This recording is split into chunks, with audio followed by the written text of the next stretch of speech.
Wagyu beef is one of the most desired food export products of Japan. Kobe Wagyu is a protected name, and only cows that have been grown and processed in the region of Kobe are allowed to be called Kobe Wagyu. Now Europe as well as other parts of the world are starting to produce their own Wagyu beef. Is this just as good as Japanese Wagyu? And should they be allowed to use the Wagyu name? We are going to Germany and find out. We are here in Brandenburg, Germany, and we're looking for Dieter. This is his family farm and it's been in the family for over 200 years. Since 2009 they started to breed and grow the Tashima Wagyu cows on this farm. The Tashima cows are from the same bloodline as the famous Kobe Wagyu beef. They started raising the Wagyu beef over 2,000 years ago, and they raised them as a working cattle because the Japanese, they were Buddhist and they never ate beef.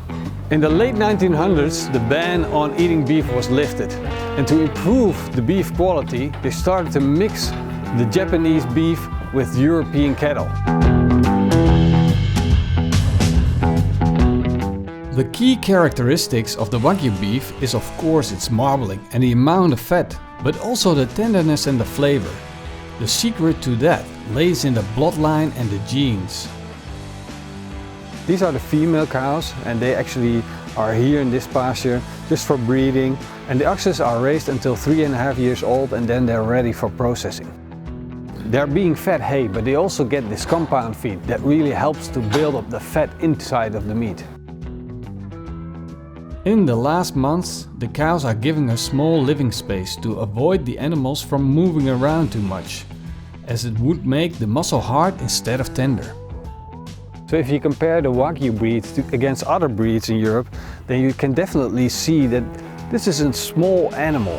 You can see that the short legs, they are really a sign of that this used to be a working animal. Dieter gave me this beautiful chuck flap steak. We are going to do a quick taste test and then make a delicious recipe with it. We have this beautiful Wagyu cut of beef. This is a part of the chuck flap, and if you look at the marbling, this is class 10 marbling of Wagyu. The level of marbling that you see on this steak is the top of what you can get in Europe, because in Europe the cows are not allowed to be kept in small boxes like in Japan. Cut your steak half a finger thick.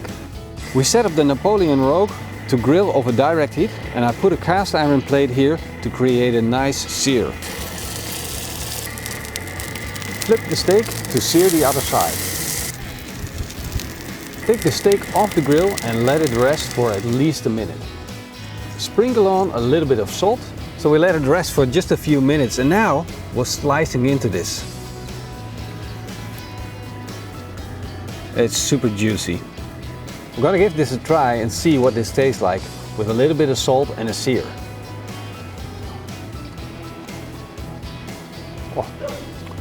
Oh.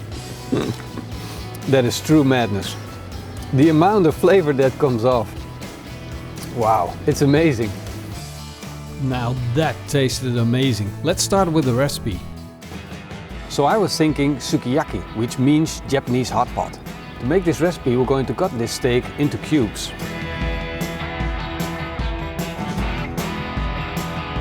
We got the Napoleon rogue set up with direct heat, and on that direct heat we have a terracotta pot. We're going to put a little bit of sunflower oil in it. We'll put the beef cubes in one by one.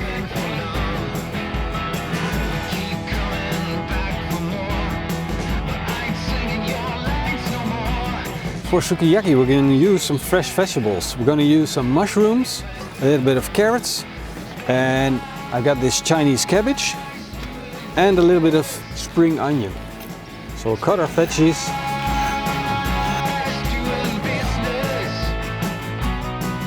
Now this is ready to go in the pan.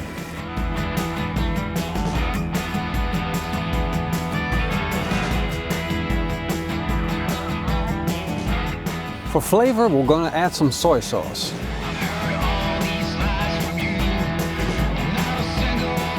Well, it's done. Let's take it off the grill. The smell is amazing. You get the beef and a little bit of the vegetables, but also the soy sauce.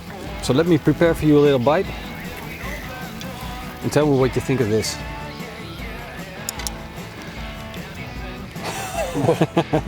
No, yeah. It's amazing. Wow, wonderful. Good? Excellent. Yeah. It's round, it's unbelievable. Dieter, I want to thank you very much for having us today. Yeah. It was a real pleasure to be here and be at your farm and see the cows being so relaxed and so well taken care of. It was a true joy. So what I've learned from this trip is that in Europe we are at the level now that we are able to produce class 10 Wagyu beef, and that's amazing. Such high marbling content, absolutely fantastic. One day we will get to the class 12 level.